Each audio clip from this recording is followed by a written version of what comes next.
시청자 여러분 안녕하십니까. 검찰이 민주당 이재명 대표를 오늘 불구속 상태로 재판에 넘겼습니다. 대장동 개발 비리와 성남FC 후원 사건을 포함해 구속영장에 담았던 혐의를 그대로 적용했습니다. 취재기자 연결해 알아보겠습니다. 나혜인 기자. 네, 서울중앙지방검찰청입니다. 네, 구체적인 혐의가 어떻게 됩니까? 네, 우선 대장동 위례신도시 개발 사업으로 4,895억 원대 배임과 이해충돌방지법, 옛 부패방지법 위반 혐의가 적시됐고, 성남FC 후원금 사건으론 133억여 원 뇌물과 범죄수익은닉규제법 위반 혐의가 적용됐습니다. 5개 혐의 모두 지난달 구속영장에 적혔던 혐의와 크게 다르지 않습니다. 다만 대장동과 성남FC 사건의 경우 검찰은 이 대표의 최측근 정진상 전 정무조정실장도 배임과 뇌물 혐의 등의 공범으로 이 대표와 함께 추가 기소했습니다. 대장동 사건은 이 대표가 성남시장 시절 민간업자들에게서 성남도시개발공사 설립이나 재선 과정에 도움을 받고 대장동 사업권과 개발 이익을 몰아줬다는 구조로 설명됩니다. 검찰은 이 대표와 정 전 실장이 공모해 민간업자들에게 특혜를 주고 성남도시개발공사 이익은 고정이익 1,830억 원만 받고 의도적으로 포기해서 결과적으로 4,895억 원대 손해를 끼쳤다고 결론냈습니다. 이렇게 직무상 비밀을 흘려서 민간업자들이 취한 부당이득은 대장동 사업에서 7,886억 원, 위례신도시 사업에서 211억 원으로 계산했습니다.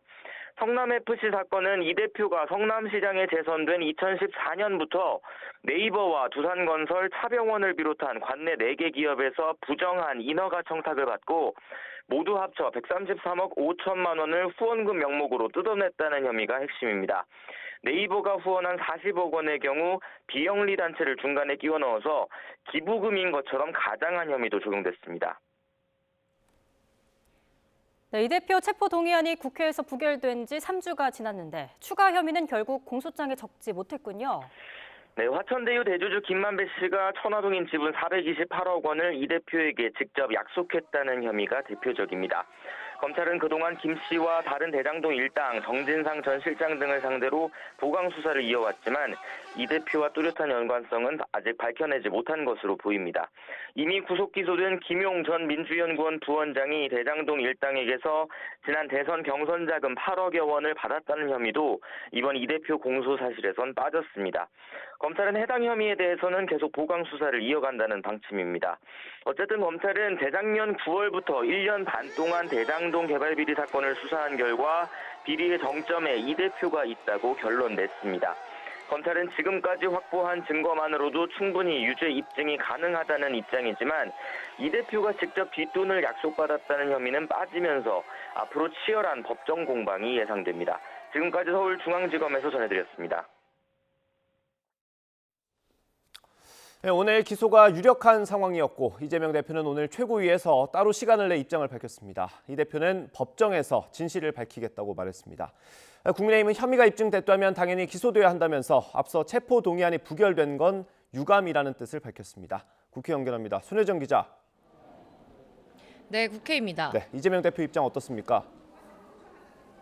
네, 오늘 아침 대장동과 성남FC 의혹과 관련해 검찰의 기소가 임박하자 이재명 대표는 자신의 입장을 직접 밝혔습니다. 이 대표는 이미 답이 정해진 답정 기소라며 검찰이 온갖 압수수색 영장쇼를 벌이며 시간을 끌었을 뿐 전혀 놀랄 일도 아니라고 말했습니다. 이어 이미 정영학 녹취록에 대장동 일당이 김용 전 부원장과 정진상 전 실장을 매수했다는 대화 내용은 하나도 담겨 있지 않다며 결국 법정에서 명명백백하게 진실이 드러날 것으로 생각한다고 말했습니다. 정해진 답대로 기소한 것입니다. 전혀 놀랄 일도 아닙니다. 검찰의 이번 기소로 이제 검찰의 시간이 끝나고 법원의 시간이 시작될 겁니다. 국민의힘은 앞서 체포동의안이 국회에 넘어올 정도로 이 대표에게 범죄 혐의가 있는 만큼 기소는 당연하다는 반응입니다. 김기현 대표는 오늘 오전 기자들을 만나 혐의가 입증됐다는 판단이 선다면 기소해야 한다면서 다만 앞서 체포동의안 부결과 관련해 민주당이 말 따로 행동 따로 행동을 벗어나야 한다고 말했습니다. 혐의가 입증되었다라는 판단이 있으면 기소해야 되는 것이고 법 위에 누구도 군림할 수 없는 것이고 누구나 법 앞에 평등한 것 아니겠습니까? 네. 한일 정상회담을 두고도 공방이 계속되고 있다고요? 네, 민주당이 대일 외교 국정조사 추진을 검토하겠다고 밝힌 가운데 국민의힘은 국정조사 대상이 전혀 되지 않는다고 잘라 말했습니다. 주호영 원내대표는 오늘 오전 기자들을 만나 이번 회담은 민주당이 한일 관계를 파탄으로 몰아넣었던 것을 수습하는 과정이라며 조금 기다리면 윤석열 대통령의 한일 외교 정상화가 역사적으로 긍정적 평가를 받을 것이라고 강조했습니다. 이웃인 일본과 우리가 언제까지나 지금 상태처럼 내면하고 지낼 수는 없는 거 아니겠습니까? 미래를 보고 긴 역사의 흐름을 보고 서로 도움이 되는 길을 찾아가는 과정이기 때문에 민주당은 대일 외교 공세 수위를 더 높였습니다. 박홍근 원내대표는 오늘 아침 회의에서 국정조사와 함께 청문회를 빠른 시일 안에 실시하자고 제안했고 국민의힘이 이를 거부할 경우 다른 야당들과 신속하게 추진 방향을 협의하겠다고 설명했습니다. 윤석열 정부의 굴욕적 비정상회담을 둘러싼 의혹과 책임을 규명하기 위해 국회 차원의 조사가 불가피합니다. 유관 상임위가 참여하는 합동청문회를 국정조사와 함께 오후에는 국회 행정안전위원회 전체 회의에 한창섭 행안부 장관 직무대행과 심규선 일제강제 동원 피해자 지원재단 이사장이 출석하는데 강제징용 해법을 두고 공방이 이어질 것으로 보입니다. 지금까지 국회에서 전해드렸습니다. 산업통상자원부는 이번 한일 정상회담의 후속 조치로 일본 측의 세계 품목 수출 규제 해제와 우리 측의 WTO 제소철회 절차를 이번 주 안에 마무리할 예정이라고 밝혔습니다. 산업부는 이번 주 우리 측에서 전략 물자 수출입 고시의 개정 착수와 함께 조속한 화이트리스트 복원을 위해서 일본 측과 협의를 추진한다며 이같이 설명했습니다. 또 반도체 등 첨단 산업에서 국내 제조업과 일본의 소재 부품 장비 산업의 강점을 연계한 안정적인 공급망을 구축하고 용인 반도체 클러스터의 일본 소부장 기업을 유치한다는 계획입니다. 한일 관계가 개선되면 대일 수출액이 우리 돈 3조 5천억 원 정도 늘어날 거라고 대한상공회의소가 전망했습니다. 반면 소재 부품 장비 수입이 늘면서 무역 적자는 더 커질 수 있다는 분석도 나옵니다. 신지원 기자가 취재했습니다. 우리나라 수출액이 연간 26.9억 달러 증가한다. 한일 정상회담 직후 나온 대한상공회의소 산하 연구소의 분석입니다. 일본의 수출 규제가 시작되기 전인 2017년과 2018년엔 우리나라가 전체 수출의 4.9%를 일본에 했는데 지난해엔 4.5%로 줄었고 다시 예전의 비중을 회복한다면 대일 수출액도 그만큼 늘어날 거라는 계산입니다. 그런데 대일 수출 비중만 강조할 뿐 대일 수입이나 무역 수지에 관한 언급은 없어서 대한상공회의소 계산법을 여기에도 적용해봤습니다.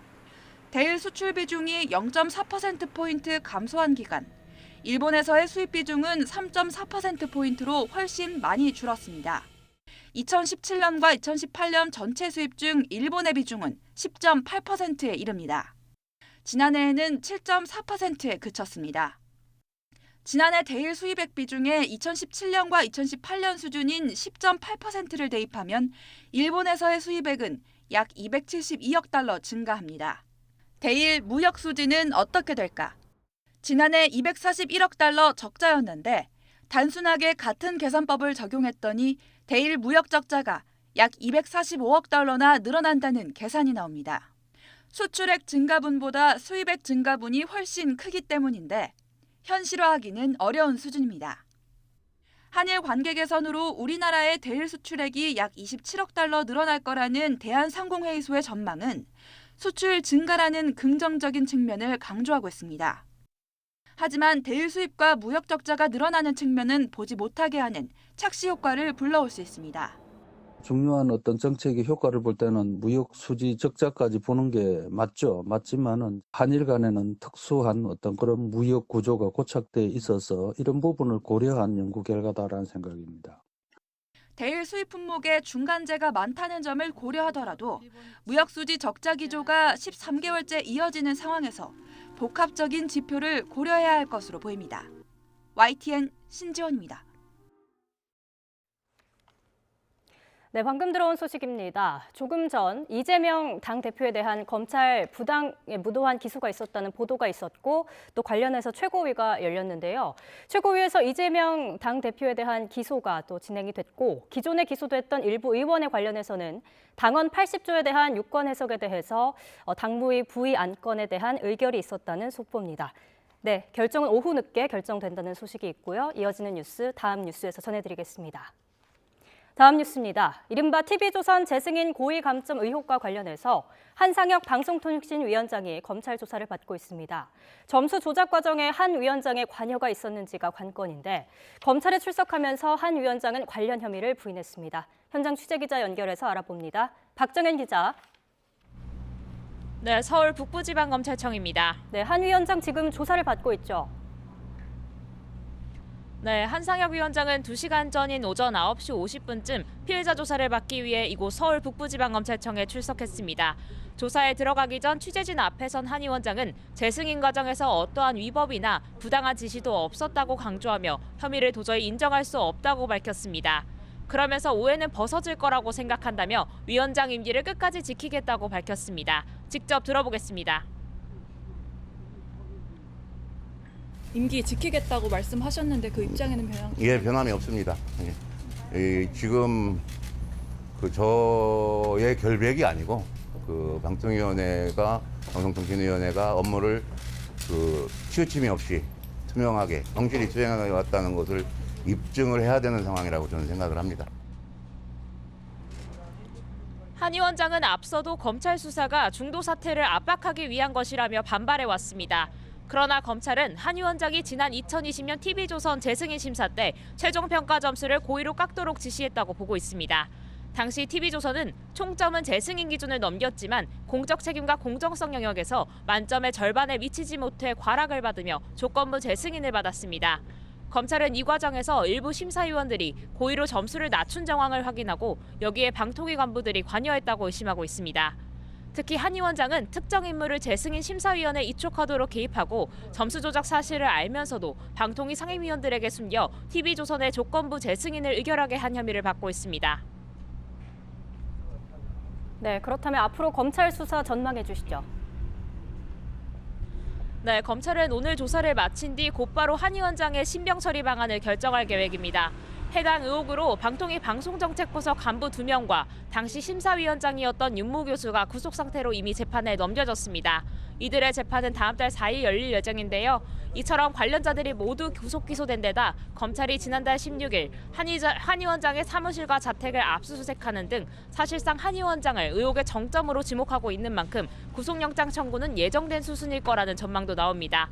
지금까지 서울 북부지방검찰청에서 YTN 박정현입니다. 우리 반도체 기업이 미국에서 보조금을 받으면 앞으로 10년 동안 중국에서의 생산량을 일정 수준 이상 늘릴 수 없다는 규정이 발표됐습니다. 그나마 기술 수준은 높일 수가 있어서 우리 기업 입장에선 최악은 면했다는 평가가 나옵니다. 워싱턴에서 권준기 특파원의 보도입니다. 미국 상무부가 내놓은 반도체법 가드레일 조항의 핵심은 미국 정부의 보조금이 중국의 이득이 돼선 안 된다는 겁니다. 따라서 미국 정부의 보조금을 받는 기업은 향후 10년간 중국에서 실질적인 확장을 하는 중대한 거래를 할 수 없다고 못 박았습니다.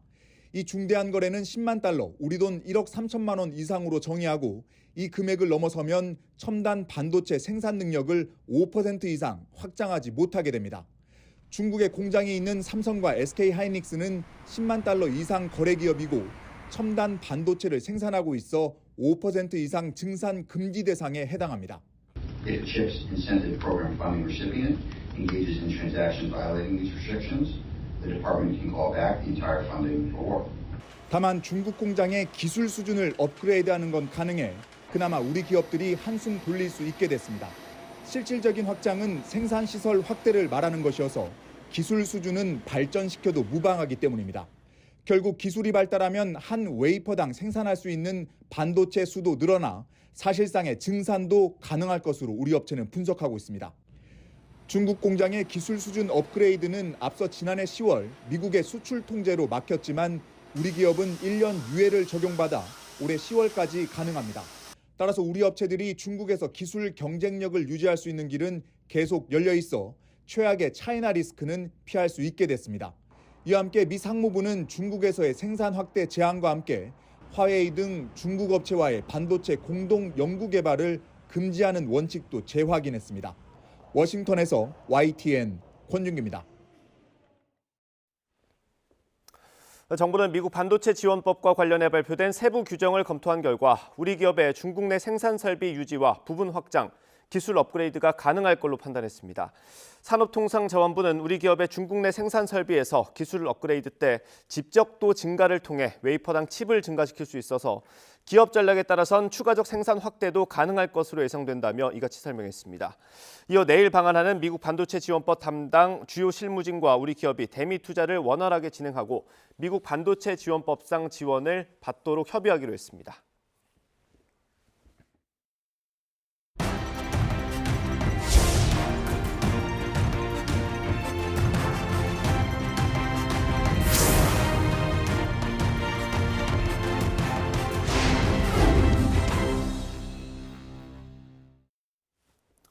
오늘의 정치권 이슈 짚어보겠습니다. 장성철 공론센터 소장, 복귀현정 청와대 전무비서관 두 분 모셨습니다. 어서 오십시오. 안녕하세요. 이재명 대표가 오늘 오전에 기소가 됐습니다. 그 내용 저희가 잠시 뒤에 다뤄보도록 하고요. 네. 한일 정상회담 관련해서 먼저 좀 다뤄보겠습니다. 어제 대통령이 국무회의에서 20분 넘는 발언을 했습니다. 일단 두 분께 총평을 좀 듣고 싶습니다. 예. 항변하신 것 같아요. 그러니까 자세한 설명이 아니라 본인이 했던 여러 가지 한일 정상회담관에 있었던 일에 대한 본인의 주장과 항변이었지 않았느냐라는 좀 생각이 들어요. 그래서 저는 솔직히 자세한 설명을 기대했었거든요. 네. 왜 그러한 대국적인 결단, 왜 그렇게 좀 빨리, 예상보다 빨리 한일 정상회담을 통해서 여러 가지 합의를 이끌어냈는지 그 부분에 대한 자세한 설명이 있을 거라고 좀 생각이 들었는데 네. 그냥 미래를 위한 대국적인 결단 이런 부분만 계속 주장하고 말씀하셔가지고 네.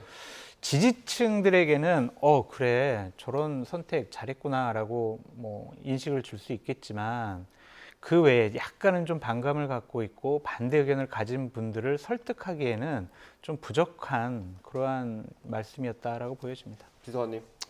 자기 세계에 갇혀 있다라는 생각도 해봤고, 그리고 그 말씀 자료를 과연 누가 써주는지 그 써주는 초안 생산자의 생각이 정말 의심스럽다, 이런 생각을 좀 해봤어요. 수십 차례 일본의 사과가 있었다라는 것을 우리 대통령이 항변합니다. 일본이 항변하는 것도 아니고. 그래서 우리는 그동안 떼썼다라는 것을 인정하는 거거든요, 대통령 스스로가. 그리고 여기에다가 적대적 민족주의에 의존한 반일 감정을 정치적으로 활용한다. 이거는 그동안 일본에 대해서 우리가 위안부 할머니라든지 그리고 강제 징용 문제라든지 이런 것들을 얘기하는 게 모두가 다 적대적 민족주의에 의한 반일 감정 선동이고 정치적 활용이다라고 해석될 수밖에 없어요. 네. 깜짝 놀랐습니다. 대통령은 우리 국민들의 입장에서 국민과 함께 가야 되는 것이고 민족의 미래를 봐야 되는 것이고 국가의 미래를 봐야 되는 건데 당장 한일 관계를 푸는 것이 우리 민족의, 우리 국가의 생존이 걸린 거인 것 마냥 그렇게 어제 말씀하시는 것에 대해서 네. 우리 국민들이 정말 놀랄 수밖에 없었을 것이다. 네. 저는 그 외교, 특히 일본과 관련된 그 외교 분야에 대한 그 보좌진들에 대해서 이번 기회에 싹 바꾸고 대통령도 좀 생각을 바꿀 필요가 있다라고 느꼈습니다. 알겠습니다. 두 분 다 좀 비판적으로 봐주시는 것 같고요. 국회 여야는 어떻게 보고 있는지 원내대표들의 목소리를 묶어봤습니다. 먼저 주호영 원내대표 들어보겠습니다. 국정조사 대상이 안 된다고 봅니다. 반복되는 이야기고 모든 상임위에서도 지금 그런 걸 걸고 있습니다만은 민주당이 한일 관계를 파탄에 몰아놓은 걸 수습하는 그런 과정이고 이웃인 일본과 우리가 언제까지나 지금 상태처럼 외면하고 지낼 수는 없는 거 아니겠습니까? 미래를 보고 긴 역사의 흐름을 보고 양국의 그 서로 도움이 되는 길을 찾아가는 과정이기 때문에 저는 조금 지키고 기다리면 우리 윤석열 대통령이 한 한일 외교 정상화가 역사의 평가를 받고 하기 잘했다는 그런 평가가 있을 거라고 생각합니다. 일본은 이미 수십 차례에 걸쳐 반성과 사과를 표한 바 있다. 이는 미래 세대에게 사죄를 계속할 숙명을 지워선 안 된다며 더 이상의 사과를 거부했던 아베 전 총리의 전후 70년 담화가 아닙니다. 식민 지배에 대해 더 이상 사죄할 필요가 없다고 밝힌 자민당 우익 의원의 발언도 아닙니다. 바로 대한민국 국민 앞에서 생중계된 윤석열 대통령의 국무회의 발언입니다. 네, 소장님. 이게 민주당에서 지금 비판하는 건 이게 과연 우리 대통령의 얘기가 맞느냐 이런 거거든요. 야당으로서는 그렇게 얘기할 수밖에 없겠죠. 수십 차례 뭐 일본이 사과했다 이렇게 얘기를 했지만 수십 차례 사과는 했지만 그보다 더 많은 몇 배 동안 망언했고요. 독도는 일본 땅이라는 주장을 계속해서 해왔잖아요. 그러니까 우리가 계속 진정성 있는 사과를 해라라고 요구를 하는 거잖아요. 그러니까 그런 부분에 있어서 지금 주호영 원내대표 같은 경우에는 자꾸 대통령의 입장에서 이것을 강요하고 일방적으로 좀 인식을 바꾸도록 요구하는 것은 좀 옳지 않은 것 같아요. 저는 항상 이제 무엇을 비판을 할 때 입장을 좀 바꿔 생각을 해보거든요. 네. 주호영 원내대표께 한번 여쭤보고 싶은 게 문재인 정권 하에서 문재인 대통령이 아베랑 이러한 협상을 했을 때 어머 잘했습니다. 대국적인 결단하셨군요. 민족 정기를 정말 살린 그런 회담이었습니다. 와 한일 관계 미래 협력 파트너 돼야죠. 이런 식으로 긍정적으로 평가하셨을까라는 좀 생각이 들어요. 그래서 반대층에서 얘기하는 여러 가지 논리라든지 반응 이런 것들을 그냥 억압하려고만 하지 않았으면 좋겠어요. 왜냐? 이건 역사잖아요. 사실이기도 하고. 그런 부분에 대해서 일본이 만약에 우리가 한미일 군사 협력을 통해서 북한의 핵 위협을 방어를 하는 대비태세를 잘 갖춰요. 그런데 계속 일본이 독도는 일본 땅이야 라고 하면서 우리 동해 해역에 이렇게 나타나면 어떡할 거냐고요. 그러니까 그런 것에 대한 어떠한 국민적 의구심을 말끔하게 해결해 주지 않고 있잖아요. 네. 근데 대통령은 얘기를 하잖아요. 아, 일본이 호응할 거예요. 기다려요, 우리는. 계속. 이거는 좀 아닌 것 같아요. 그래서 좀 명확한 설명과 해명이 앞으로도 더 자세하게 필요한 지점이다라고 말씀드려요. 지금 뭐 여당 의원들 사이에서는 그런 얘기를 많이 합니다. 기시다 총리가 이제 답방을 올 여름쯤에 할 예정이니까 그때까지는 좀 지켜봐야 되지 않느냐 이런 주장이 있습니다. 그러면 결국 기시다 총리 선거운동 도와주러 간 건가요? 그러니까 일본의 총리는 지지율이 올라가고 대한민국 대통령의 지지율은 떨어지고 웃기는 거 아닙니까? 왜 거기 정치까지 우리가 신경을 써야 되죠? 우리 국민들이 납득하기 어려워요. 일본 국민들에게는 박수를 받는데 대한민국 국민들은 한숨을 쉬게 만드는 이런 그 외교는 지금까지 못 봤던 것이고, 그리고 실제 우리 정부의 주장과 일본의 언론에 나오는 일본 정부 발 어떤 그 이야기들이 많이 다릅니다. 네. 그러다 보니까 국정조사를 통해서 진실을 밝혀야 되는 거 아니냐. 국정조사 필요합니까, 비서관님? 저는 의혹이 너무나 많다고 봐요. 예를 들어서 뭐 독도에 디귿자도 안 나왔다라고 얘기하는 것은 우리 한국 정부의 주장이고, 그 다른 의제는 아니었지만 비공식 자리에서 그런 이야기가 나왔다. 위안부 문제도 마찬가지고 나왔다.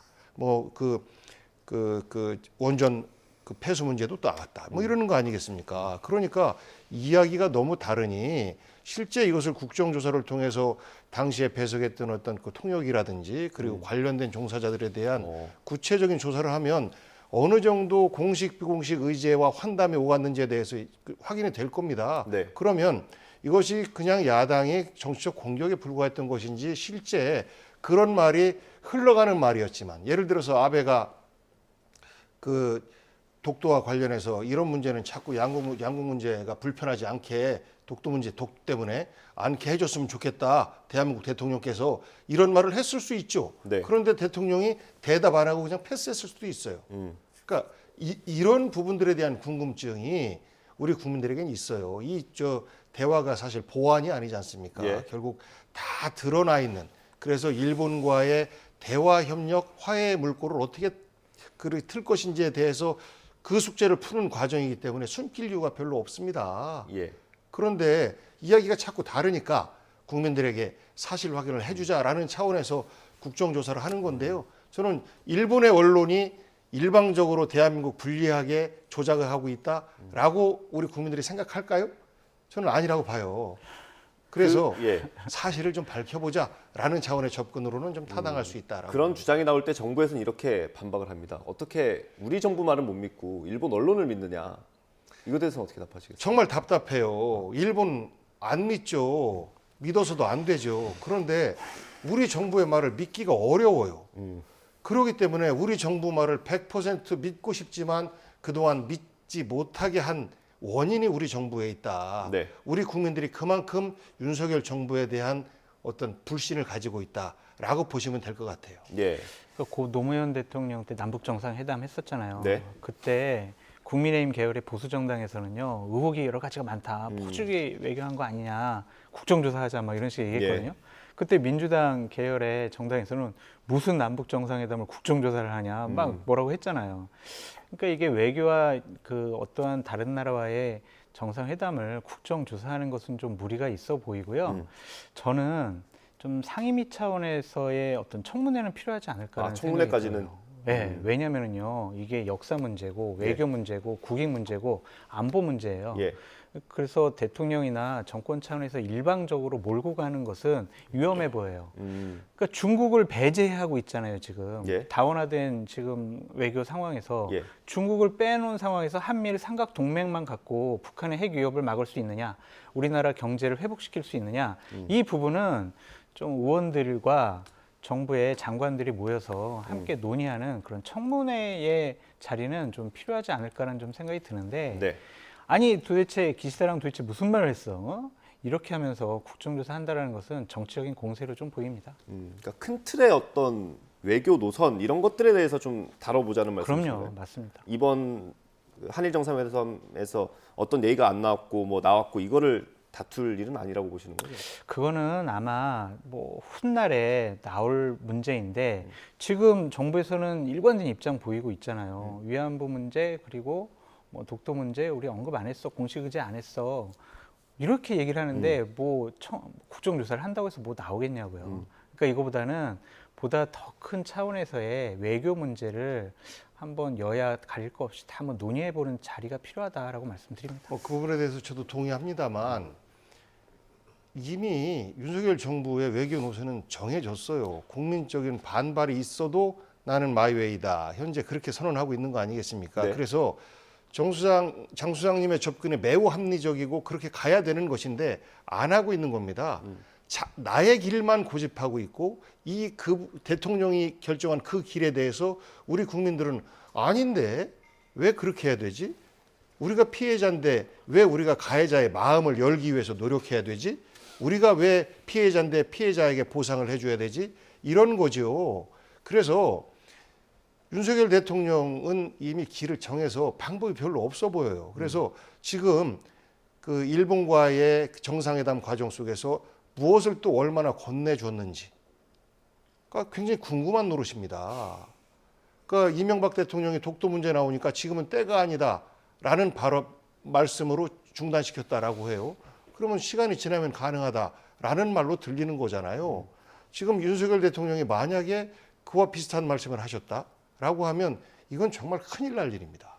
사실 일본 가서 무슨 성과가 있었어요. 지소미아 완전 정상화했다라고 하는데 지소미아 끊어진 적 없이 계속해서 가동됐었습니다. 네. 그러니까 문재인 정부에서 종료 선언하고 통보하고 그로부터 종료일로부터 3개월 동안은 그 유지를 하는 거거든요. 유예를 했던 것 같습니다. 그 유예 기간 동안에 사실 사전에 또 그 종료 통보에 대한 무효 통보를 했기 때문에 다 가동이 돼요. 그런데 정치 선언만 한 거예요. 지소미아 정상화, 네. 정치 선언만. 그런데 완전 정상화 시켰다라고 하는 것은 그야말로 국민들을 속이는 행위에 다름 아닌 것이죠. 그리고 그 지소미아 정상화 정치 선언을 하기 전에 화이트리스트 배제한 것에 대해서 복원시키는 답을 가져와야죠. 왜냐하면 그 또한 가해를 일본이 먼저 한 겁니다.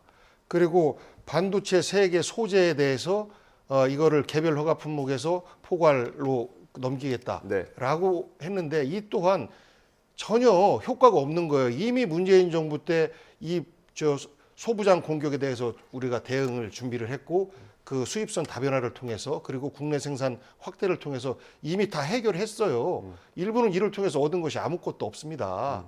그런데 마치 이런 것들에 대한 것을 그 윤석열 정부의 성과인 것 마냥 호도하면서 그 일본과의 관계를 푸는 것이 마치 우리 국민과 또 우리 나라의 미래가 걸려 있는 것 마냥 그래서 본인은 정말 희생을 하는 결단을 한 지도자다.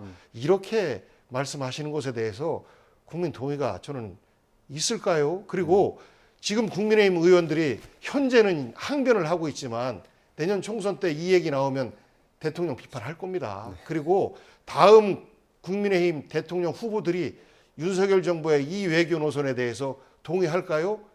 저는 안 할 거라고 봐요. 지금 당장은 박수 치는 척 하지만 결국 국민 정서는 거기에 가 있지 않기 때문에 저는 지금 당장 국민의힘이나 국민의힘 지지자들도 우리 대통령 지켜줘야지 라는 정서 때문에 박수 치는 것이지 그 진심은 따로 있다라고 생각합니다. 정상회담뿐만 아니라 그 후속 조치도 우리가 조금 더 한 발씩 더 나가는 것 같은 생각이 들어요. 어제 대통령이 화이트리스트에 배제했던 걸 우리가 선제적으로 복구하겠다라고 했잖아요. 이거는 대통령의 어떤 확신이 있는 겁니까? 일본이 무조건 호응할 거야 이런 확신이 있는 거라고 봐야 될까요? 그거를 이끌어내기 위해서는 우리가 조금 더 결단을 해야 된다라고 생각하시는 걸 수도 있고요.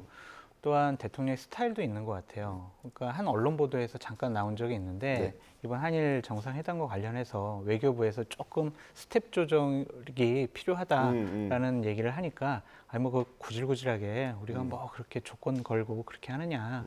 그냥 한일 간의 관계 회복을 위해서 우리가 할 수 있는 것은 해보자 이런 식으로 대통령께서 결단하신 거잖아요. 그 부분 충분히 저희들은 존중하고 인정을 하는데 자칫 잘못하면요 한일 갈등이 한국 내의 세력 간 진영 간의 갈등으로 확대될 수 있을 것 같은 게 걱정이에요. 외교에는 뭐 진영이 따로 없잖아요. 국익을 위해서 다 힘을 합쳐야 되는데 만약 야당을 지지하는 그러한 지지자분들을 설득하지 못하면 한국 내의 갈등 때문에 외교가 상당히 어려워질 수도 있다. 그래서 지지율이 떨어지게 된다. 그리고 내년 총선에서 과반수 이상 아니면 제1당이 되지 못하면 대통령 국정 운영 상당히 어려워질 수 있거든요. 그래서 이 외교와 국익과 실리를 정신력으로 우리가 이겨낼 수는 없어요. 그러니까 면밀하게 야당과도 좀 대화했으면 좋겠다라고 말씀을 드립니다. 이 문제를 보면서 과연 윤석열 대통령이 우리 헌법 정신을 알고 있는가라고 묻고 싶더라고요. 우리는 3.1운동과 임시정부의 법통을 이어받고 그 정신을 이어받고 있는 것이고 그런 과정 속에서의 일본과의 외교 관계를 생각해야 되는데 그렇지 않아요. 완전히 무시했습니다. 우리 헌법 정신도. 그리고 외교에 있어서는 원칙이 두 가지가 있어요. 하나는 자국민 우선주의입니다. 뭐 전 세계 필요 없어요. 우리입니다. 그리고 또 하나는 철저한 상호주의입니다. 상대방이 내 뺨을 때렸으면 우리도 뺨을 때려야 되는 겁니다. 그런데 우리는 피해자인 우리 자국민 우선주의가 여기에 적용이 됐나요? 아닌 것이죠. 그리고 화이트리스트 배제에 대해서 일본이 먼저 공격했고 그리고 그 소재 부품 장비에 대한 경제적 공격을 먼저 해왔는데 이에 대한 대응 조치로 우리는 일본을 화이트리스트에 배제시킨 거였거든요. 그런데 우리가 먼저 배제하면 상대도 배제하겠지. 이거는 어떤 경우에 하냐면요. 굉장히 약소국일 때 상대방이 내 뺨을 때려도 어쩔 수 없이 내 스스로 치료하고 아이고 우리 친하게 지내자 그만 때리고 이런 거예요. 철저하게 약소국일 때 이렇게 행위를 하는 건데 일본은 그렇지 않단 말이죠. 이미 옛날에 70년대 60년대와는 한일 관계는 달라졌어요. 지난번 소부장 공격 때도 우리가 막아냈던 것처럼 달라졌어요. 그런데 그렇게 안 해요. 상호주의 원칙과 자국민 우선주의, 자국 우선주의에도 위배된 이런 외교에 대해서 저는 다시금 우리 국회 차원에서라도 이건 다시 바로 잡아야 된다라는 접근이 국정조사일 수 있고 혹은 장 소장님 제안한 대로 청문회일 수 있고 그렇다. 그저 일방적인 대통령의 20분짜리 뭐 담화 같은 그 국무회의 말씀 이것으로 해서 대신될 수는 없다라고 말씀드리고 싶어요. 가장 궁금한 게 그러면 이렇게 비판적인 여론이 있을 게 거의 분명한 거 아니었습니까? 근데도 이렇게 밀어붙인 이유는 뭘까? 저는 미국 때문이다라고 보여지고요. 어쨌든 미국은 지속적으로 한미일 삼각 군사 협력을 통해서 뭐 중국의 동북아시아 패권주의 그리고 북한의 핵 위협을 막겠다 인도 태평양에서의 뭐 중국의 확장 정책을 막겠다라는 일관된 생각을 갖고 있잖아요. 거기 가장 큰 걸림돌이 한일 간의 불협화음, 불편한 관계였을 거예요. 그래서 트럼프 시대 때부터 계속 좀 친하게 지내라라고 얘기를 했잖아요. 네. 그래서 이제 대통령께서 결단을 하신 거라고 보여지고 또한 대통령실 안보실장인 김성환 안보실장과 네. 김태호 제1차장 같은 경우에는 대표적인 한일 뭐 거의 동맹 수준을 통해서 뭐 북한을 대비해야 된다, 중국을 견제해야 된다 그러한 입장을 갖고 있는 분들이거든요. 그분들의 조언도 상당히 좀 큰 영향을 끼쳤다라고 볼 수밖에 없고요. 또한 저희들이 알지 못하는 대통령께서 말씀하지 못하는 현실적인 군사적, 안보적 위협이 있지 않을까. 그래서 하루빨리 좀 일본과 관계를 회복해야 되지 않을까라고 판단하신 걸 수도 있어요. 그거는 추정이시죠? 추정인데 네. 며칠 전에 북한에서 뭐 상공 800m 상공에서 800km. 뭐 이렇게 핵폭탄을 터뜨리는 것도 성공을 했고 또 7차 핵실험이 곧 임박해 있다라는 보도도 여러 가지 나오더라고요. 네. 그렇다면 그러한 위협 때문에 한미일 군사 협력을 좀 강화시키기 위한 결단이 아니었을까라고 좀 생각을 해봅니다. 예. 그 부분에 대해서는 좀 다른 생각을 갖고 있는 것이 지소미아를 종료시킨다고 할 때 사실 미국이 가장 예민해했어요. 왜냐하면 이쪽 아시아 태평양 분야에 대해서 한국과 일본이 똘똘 뭉쳐서 미국 편에 서주면 그들은 굉장히 군비부터 해서 비용을 적게 들여갑니다. 그리고 네. 그 미국의 안보도 튼튼해지고 그런데 한국과 일본이 친하지 않으니까 이 부분이 미국은 좀 불편한 거예요. 그래서 지소미아 종료를 시킬 때 제일 우려했던 것이 미국의 시각이 어떨까라는 것들에 대한 그 우려가 있었고 네. 그리고 그럼에도 불구하고 결단을 내려서 우리는 종료할 수 있다라는 것을 세계적으로 보여준 것이고 그리고 또 실제 이것이 끊어졌을 경우에 그 미국과의 관계 고려라든지 이런 것 때문에 종료를 앞두고 우리가 다시 복원을 했던 것인데 아마도 미국은 자국의 이익에 의해서 한일 군사 동맹까지 가기를 원할 거예요. 그런데요, 우리가 80년 이전까지는 북한이 군사력도 우위고 경제력도 우리보다 우위에 있었어요.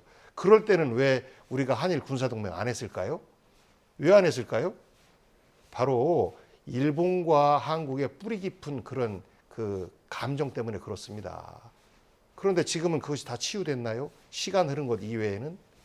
그때는 더 어려웠었기 때문에 네. 북으로부터 대한민국을 지키기 위해서는 옛날에 적이었지만 일본과도 손잡자라는 논리가 통할 수 있었던 시점이에요. 객관적으로. 그래도 안 했던 이유는 우리가 적어도 일본과는 같이 손 못 잡는다. 우리 나라를 빼앗고 우리 민족을 핍박했던 너희들과 어떻게 군사적으로 손을 잡느냐. 이런 정서 때문에 못했던 것이다. 그런데 이것이 갑자기 지금에 의해서 그 필요성이 대두되었다라고 하는 것은 군사안보 외교 전문가들이 모두가 다 이것은 큰일 났다. 북과의 전쟁이 바로 목전에 있는데 우리는 일본과 잠시라도 임시적으로라도 손을 잡아야 된다. 이런 어떤 그 주장들이 나왔을 때 고려해 볼 수 있는 것인데 안 나오고 있습니다. 이제 소장님께서는 그런 것들이 있을 수도 있다라고 보시는 거고요. 알겠습니다. 사실 이거 짧게 하려고 했는데 하다 보니까 또 길어졌습니다. 한일 관계 예민한 문제라서 좀 길어졌고요. 근로시간 개편 관련해서 좀 짧게 다뤄보겠습니다. 이게 정부 발표가 있고 나서 뭐 6번, 5번, 6번 정도 메시지가 계속 나왔습니다. 이게 아무래도 정리가 잘 안 된다는 뜻이기도 할 텐데 어제 대통령 메시지도 딱 정리가 되는 것 같습니까? 어때요? 그렇죠. 대통령께서 주당 60시간 이상 근무는 건강보호 차원에서 무리다라고 말씀하셨기 때문에 60시간 이하로 아마 근로시간이 조정되는 그런 정책이 발표될 것 같은데 저는 상당히 우려스럽게 보는 부분이 있어요. 그냥 이 노동시간 문제가 아니라 대통령의 국정 운영 스타일이라든지 정책 결정 과정들이 상당히 좀 우려스러운 게 뭐냐면 안을 만들어요. 예를 들면 한일 정상회담과 관련해서도 외교부에서 안을 만들고 이러한 근로시간 문제와 관련해서도 노동부에서 안을 만드는데 체계적으로 여러 가지 논의와 검토를 통해서 만들면 대통령실과 대통령이 뒤집어 엎어버려요. 그래서 실무 부서의 여러 가지 의견들이 그냥 무시되는 것 같아요. 이러면 공무원들 일 안 해요. 그냥 대통령과 대통령실의 지시만 바라보고 있는 거죠. 왜냐면 우리가 실컷 해봤자 다 그냥 대통령 말 한마디에 다 엎어지니까. 그러니까 이러한 통치 스타일과 행위는 좀 옳지 않은 것 같아요. 정책 혼선 때문에 야당의 비판도 받고 국민들도 혼란스러워하잖아요. 정책 하나 발표할 때 부처와 대통령실과 여당과 함께 다 논의해서 정제된 안을 딱 국민한테 발표해야 되는데 서리 근거 가지고 발표하고 대통령이 뒤집고 다시 실무부처는 그거 보완해가지고 다시 발표하고 국정 운영 이렇게 하면 안 될 것 같아요. 이 부분만큼은 대통령과 대통령실이 국민이 좀 염두에 두고 좀 교훈을 삼았으면 좋겠다라는 생각이 듭니다. 이게 보통 정책 어떤 좀 민감한 정책을 발표할 때는 당정청을 거치고 그럼요. 당정을 한 다음에 국회에서 보통 발표를 했던 것 같은데. 문재인 정부 때는 그렇게 노력을 했죠. 그리고 이렇게 예민한 주제 같은 경우에는 그 대통령 정책 파트 쪽에서 매우 면밀하게 관리합니다. 바깥으로 새 나오는 것조차도 막고 심지어는 여론을 한번 떠볼까라고 하면 어느 연구단체에서 이런 연구를 하고 있다라고 슬쩍 흘리기도 해요. 그리고서 이게 아니다라고 하면 이건 공식적인 게 아니고 어느 한 개인의 의견입니다. 정부의 의견이 아닙니다. 이렇게 하면서 다른 우회 방법을 만들고 그렇게 하거든요. 그런데 이번 건은 69시간 그 이상까지도 가능하다라는 대통령의 의지와 정부의 의지가 읽혔어요. 그래서 야, 이 69시간 어떻게 막아내나라고 아마 그 노조라든지 시민사회단체 쪽에서 걱정을 했을 텐데 지난번 그 만 5세 초등학교 입학 그 정책처럼 지금도 나는 몰랐어요. 그리고 대통령만 마치 우리 노동자들의 건강을 걱정하는 것처럼 60시간 이상은 건강에 해롭다. 이 정말 우리 국민들이 그걸 믿을까요? 그러니까 정책 조율이라고 하는 것은 정무 조율과 똑같습니다. 예민한 부분은 정무 파트까지 모두 다 참여하는 가운데서 이것을 어떻게 정무적으로 조율까지 해나가면서 접근할 것인지 이런 것들이 나온 이후에 발표를 하는 것인데 입법 예고라고 하는 것은 사실상 완성된 아니에요. 추진하겠습니다라는 아닙니다. 그 전에 내부 조율을 다 거쳤어요. 그런데 지금 와서 입법 예고 기간은 국민들의 의견을 듣는 기간입니다. 라고 이런 핑계로 해서 마치 대통령이 그 정책을 바꾸는 것처럼 이거는 후진국형 의사결정 구조입니다. 매우 후진적입니다. 근데 그렇다고 지금 민주당의 대응은 상당히 무책임하고 무능력한 모습을 보이고 있다라고 말씀드리고 싶어요. 왜냐하면 69시간제 국민 반발이 심하니까 그거 폐지하고 우리 4.5일제 이거 하자. 그거 추진하는 기업에는 우리가 인센티브 주겠다. 이런 식의 지금 발표를 했잖아요. 이 4.5시간 제도는요, 국민의 삶에 상당한 영향을 끼치는 그러한 정책이거든요. 근데 이걸 그냥 불쑥 에라 모르겠다 이런 식으로 발표하는 건 옳지 않아요. 4.5일제 하면은요, 근로 시간도 줄어들고요, 또한 임금도 줄어들 수가 있어요. 여러 가지 연봉 협상이라든지 아니면 취업의 규칙이라든지 이런 거 전반적으로 제도 다 바꿔야 되거든요. 나는 더 일하고 싶어가지고 그래서 월급 많이 받고 싶어, 수당 더 많이 받을래, 그런 사람들의 의견도 충분히 들어봐야 되는데 이것도 지난번 뭐 대선 때 이재명 당대표의 공약이었으니까 우리 그냥 추진할래 이런 식으로 접근하는 것도 상당히 좀 무책임해 보입니다. 그러니까 이게 여야들이 좀 만나서 여야 원내대표 회담 왜 하냐고요. 좀 국민의 삶과 관련된 문제는 좀 머리 맞대고 합의된 안을 이끌었으면 좋겠어요. 알겠습니다. 이것도 아마 법안이 공식적으로 나오겠죠. 그때 가서 한번 토론을 해보면 좋을 것 같고요. 네, 조금 다른 게 저는 일종의 정책적 대결이거든요. 정치 대결이 아니라 저는 괜찮다고 봐요. 4.5일제는 미래형이지 않습니까? 그래서 민간에서부터 도입할 때 인센티브를 주는 뭐 이런 법안이 나올 것 같은데 저는 당장은 말씀하신 대로 그런 비판을 받을 수 있어요. 그런데 우리가 주 5일제 가는 과정에서도 대한민국 망한다라는 우려 속에서도 왔지 않습니까? 그래서 충분히 논의해 볼 만한 가치가 있는 정책이다. 이런 정책 대결은 여야에서 얼마든지 해도 좋다라고 생각합니다. 소장님께서 보시기에는 정책을 가장한 정치라고 보시는 거죠? 그렇죠. 네, 알겠습니다. 마지막 주제 오늘 좀 시간을 많이 할애를 하려고 했는데 부족할 것 같기도 하고요. 이재명 대표 얘기를 좀 해보겠습니다. 오늘 검찰이 기소를 했고요. 이제 오늘 기소할 거라는 기사들이 많이 나왔고 이재명 대표가 최고위를 주재하면서 마지막에 본인의 입장을 밝혔습니다. 어떤 얘기 했는지 일단 들어보겠습니다. 이미 정해놓고 기소하기로 했던 검찰이 다만 시간을 지연하고 온갖 압수수색 쇼, 체포영장 쇼를 벌이면서 시간을 끌고 정치적으로 활용하다가 이제 그 정해진 답대로 기소한 것입니다. 지금 검찰의 사건 조작이 점유가경입니다. 지금 쌍방울 사건 관련해서도 계속 이상한 주장들과 또 언론의 왜곡 보도들 사례들이 계속 드러나고 있습니다. 또 대장동에서 이익을 본 것은 다 전직 검사들입니다. 정해진 기소였지만 법정에서 진실을 가리기 위해서 최선을 다할 것이고 결국 명명백백하게 진실이 드러날 것이라고 믿습니다. 네, 이재명 대표가 기소가 됐고 가장 먼저 얘기 나오는 게 일단 당원 80조입니다. 당원 80조를 제가 좀 읽어드리면 사무총장이 부패 범죄로 기소가 되면 그 당직자의 직무를 기소와 동시에 정지하게끔 돼 있는데 여기에 3항 예외 조항이 생긴 거죠. 정치 탄압 등 부당한 이유가 있다고 인정이 되면 당무위 의결을 거쳐서 달리 정할 수 있다. 근데 저희가 조금 전에 속보로 전해드린 것처럼 일단 당무위에 부의는 하기로 했습니다. 네. 의결은 아직 안 한 상태고요. 오후쯤에 결과가 나올 거라고 하는데 일단 그러면 정치 탄압이라고 판단하는 걸로 봐야겠죠? 그렇습니다. 민주당에서는 뭐 정치 보복, 정치 탄압으로 규정한 지가 오래됐고 그리고 이것에 대한 기소도 이미 우리가 다 예측을 했지 않습니까? 그러면 당무위를 통해서 정치 보복으로 규정하고 당대표직을 유지하게끔 하는 것 또한 이미 예정된 수순이었기 때문에 전혀 새로울 것이 없는 것이죠.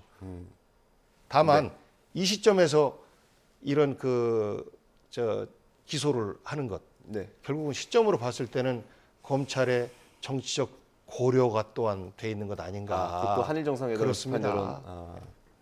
검찰의 기소도 예정된 수순이었고 민주당에서 당무위원회를 열어가지고 이재명 당대표는 억울하게 검찰의 조작 왜곡 수사로 정적 죽이기에 이용당하는 그런 부분이 있다. 그래서 이 부분은 당원 80조에 해당이 되지 않는다라는 결론도 이미 예정된 수순이다라고 말씀드릴 수밖에 없고요. 네. 저는 이 부분과 관련해서는 이재명 당대표의 검찰 이번에 기소는 인지 시작에 불과하다라는 좀 생각이 듭니다. 네. 뭐 공직선거법 위반으로 계속 재판도 받고 있고 이번에 기소당했고 다른 혐의로는 다시 또 조사받고 있고 또한 다른 혐의로 다시 또 체포영장 나올 것 같고요. 내년 총선 때까지 이재명 당대표의 사법 리스크는 현실화되고 위험도는 점점 높아지고 사건은 더 구체화될 것이다라는 좀 생각이 들고 가장 위험스러운 부분은 대략 9월 달쯤으로 예상되는 공직선거법에 대한 1심 판결이에요. 거기서 만약 유죄가 나와버린다면 이 당원 80조만 갖고 다시 또 민주당은 갈등과 혼란에 휩싸일 수밖에 없지 않을까라는 생각이 듭니다. 근데 뭐 벌써부터 대법까지 가야 되는 거 아니냐 이런 얘기 나오긴 합니다. 그렇죠. 당내에서. 이재명 대표가 오늘 최고위 마치기 전에 한 발언 중에도 이런 얘기가 있는데 이제 법원의 시간이다. 이제 재판에서 다투겠다는 건데 일각에서는 이런 얘기도 있습니다. 조국 전 장관 사태 때를 떠올리면서 검찰이 수사하고 압수수색하고 소환하고 이럴 때는 여론이 검찰에도 비판적으로 좀 가긴 하는데 재판이 시작되면 그런 여론이 좀 돌아선다는 거예요. 김종민 의원이 오늘 라디오 인터뷰에서 그런 비슷한 얘기를 했거든요. 결코 우리한테 유리하지 않을 거다라고 보는 시각도 있습니다. 조국 전 장관 때하고는 좀 다르죠. 정치 보복으로 규정된 성남시장 재임 기간의 어떤 행위들, 그다음에 아직 이번 기소에서 빠졌습니다만 쌍방울과 관련된 일종의 어떤 정치적 혜택을 받은 부분들, 뭐 이런 것일 텐데 이미 증거들이 다 나와 있는 거잖아요. 그 시장에 사인이 있었기 때문에 배임이다라는 논리인데 그런 논리로 유죄를 받은 경우가 있을까요? 저는 정말 새로운 영역에 대한 판결을 판사분들이 하셔야 돼서 굉장히 좀 힘들 텐데 그럼에도 불구하고 저는 정의는 법원에서 세워질 것이다라고 믿고 뭐 당장 이걸 가지고 대법원까지 간다. 대법원까지 당연히 가겠죠. 그리고 검찰은 아마 윤석열 정부 임기 내내 추가 기소거리만 있으면 또 추가 기소하려고 애쓰겠죠. 그 또한 다 정해진 길 아니겠습니까? 네.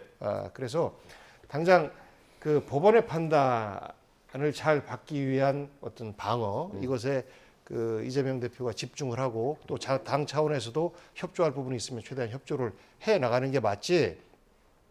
벌써부터 당내 의원들이 안 되길 바라는 듯한 이런 말을 하면 결국은 그 욕밖에 더 먹겠습니까? 예.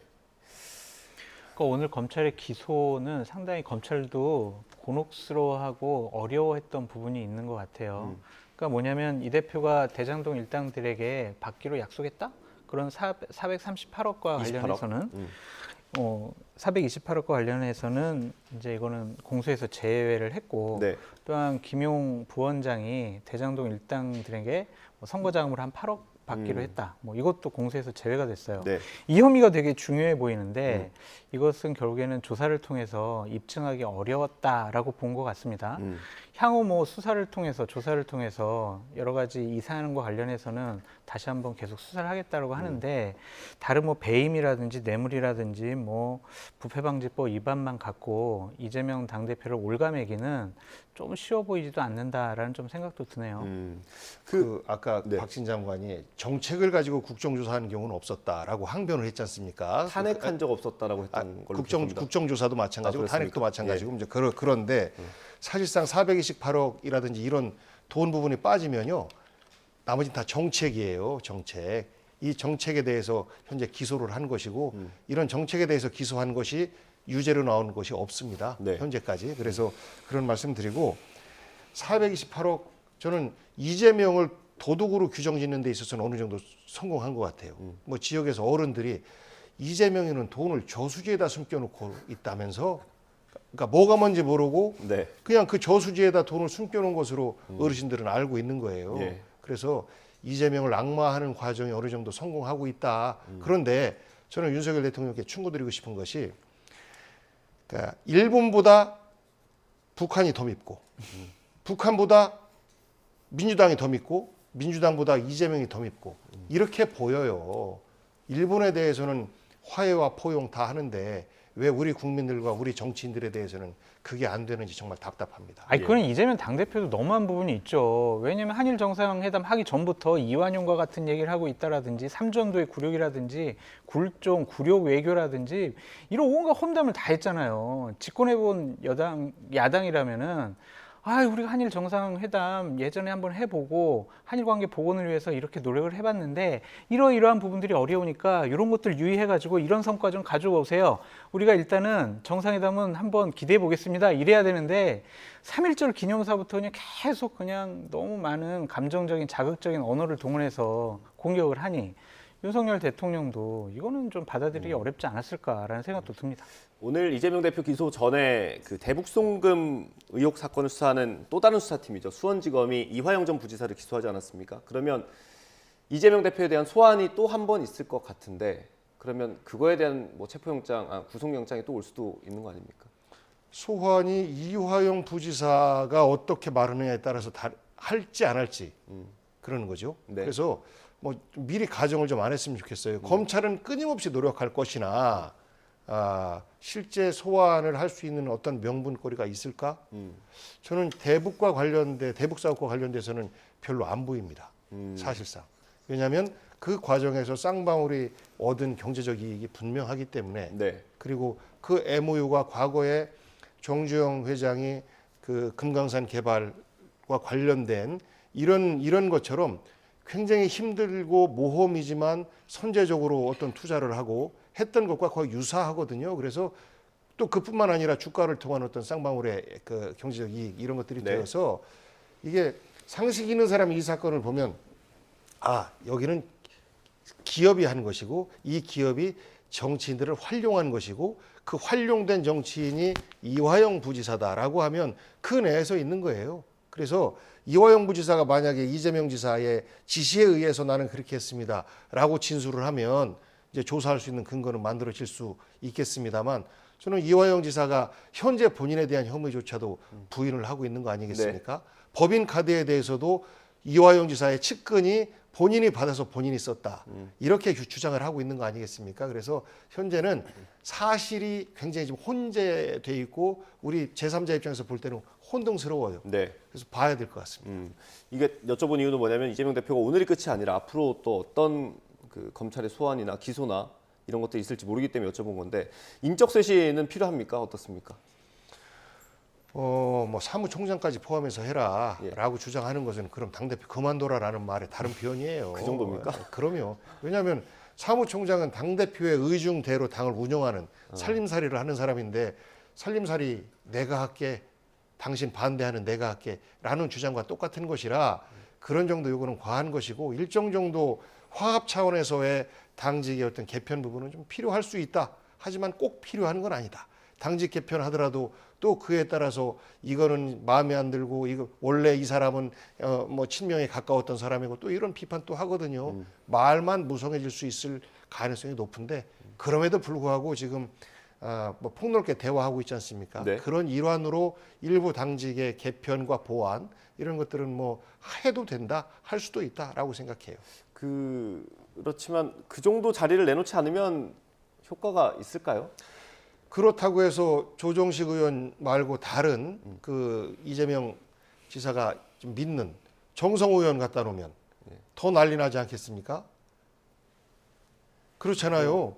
그렇죠. 비명계에서는 일단 뭐 친명계가 아닌 인물을 요구하는 것 같기도 하고요. 그러니까 말이 안 되는 요구인 것이죠. 말이 안 되는 요구인 것입니다. 지금 총선을 앞두고 총선에 대한 실무를 모두 관장해야 되는 사람, 현재 이제 공천 TF와 관련해서 이계호 의원이 TF 단장하고 있고 네. 여기에 거의 대부분이 이제 비명계라고 불려지는 분들로 구성이 돼 있는데 이로써 만족이 안 되고 아예 살림살이 몽땅 내놔라 그러면 대표 당신은 허수아비다. 허수아비가 돼야 된다.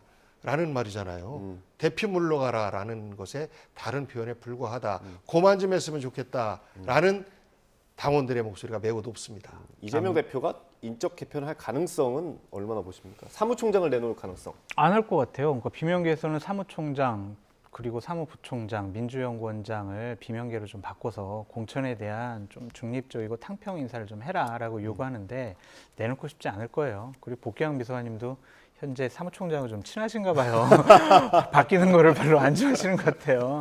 그러니까 이게 어려울 거예요. 그래서 아마 최고위원 자리나 이렇게 좀 비명계 인사들에게 배려하는 수순으로 끝날 것 같은데 다른 이제 사법적인 리스크가 나올 때 다시 한번 체포동의안 오고 여러 가지 문제점이 나타날 때 이재명 당대표에 대해서 또 비명계 의원들이 어떻게 생각하고 판단할지 진짜 다시 체포동의안 왔는데 비명계 의원 30명이 그거 찬성해버리면 어떡할 거냐고요. 그러니까 그런 부분들을 좀 염두에 두시고 그냥 내놓을 거 내놓으시면 되지 뭐 그렇게 다 연연하시는지 이해가 좀 되지 않습니다. 알겠습니다. 정태호 의원은 뭐 비명계에 속한 분이었었고요. 당직을 맡은 이후에 그분이 워낙 중립적으로 하니까 그 역할을 맡겼던 것이고 뭐 필요하다면 할 수 있죠. 그것에 대해서 동의해 준다면. 근데 동의가 될까? 동의되지 않는데 자꾸 사람만 바꾸면 또 다른 논란거리만 불러일으키기 때문에 현재로서는 저는 바꿔서 정리되면 얼른 바꿀 수 있다라고 생각해요. 근데 그렇지 않으니까 생각을 해보는 겁니다. 알겠습니다. 이재명 대표가 오늘 검찰에 기소가 됐고요. 민주당은 긴급 최고위를 열어서 이 안건을 당무위원회에 부의를 한 상태입니다. 이 결과는 저희가 이어진 뉴스에서 전해드릴 수 있을 것 같고요. 아마 내일쯤 비명계 목소리가 어떻게 나올지 지켜보는 것도 재미있을 것 같습니다. 두 분 오늘 말씀 여기까지 듣겠습니다. 고맙습니다. 고맙습니다.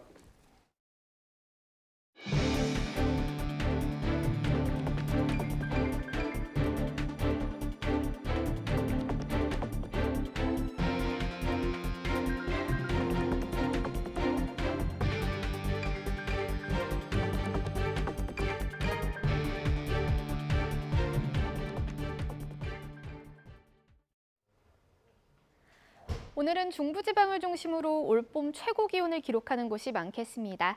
낮 기온이 껑충 오르면서 5월 중순만큼 따뜻하겠는데요. 오늘 서울의 한낮 기온 24도까지 올라 예년 기온을 12도나 크게 웃돌겠습니다. 그 밖의 지역 낮 기온도 살펴보겠습니다. 대전 24도, 강릉 24도, 광주와 대구 21도가 예상됩니다. 다만 서울 등 중서부 지방은 계속해서 초미세먼지 농도 나쁨 수준 보이고 있습니다. 또 어제와 오늘 중국에서 발원한 황사가 우리나라에 영향을 줄 가능성도 있으니까요. 최신 미세먼지 정보를 잘 확인해 주시기 바랍니다.